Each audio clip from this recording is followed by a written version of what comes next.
সময়ের মধ্যে তোমাদের হয়তো পিকনিকের আয়োজন বা বনভোজন যেটা ওইটা সম্ভব আয়োজন করা সম্ভব নয়।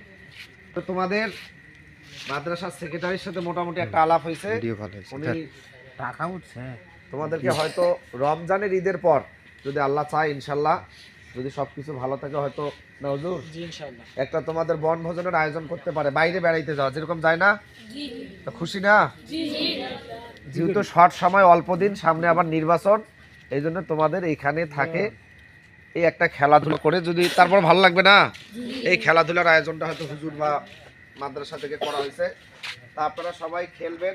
কি খেলাইবেন আজকে? নাইট টুর্নামেন্ট নাকি? প্রতিটা দলে কয়জন করে প্লেয়ার? 9 জন। কয়টা টিম? 4টা। 4টা টিম। সবাই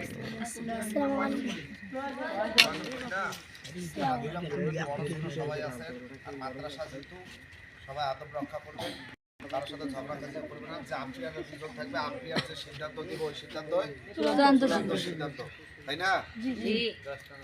খেলাটা মানে খেলাটা জেতা হারা বড় কথা না, সবাই মিলে যে একটা আনন্দ করবেন, একটা ভালো লাগতেছে না, একটা আনন্দ করবেন, খেলবেন, এটাই কিন্তু অনেক।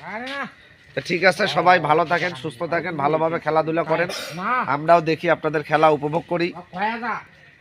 এই কথা বলে আমার বক্তব্য শেষ করলাম। আসসালাম।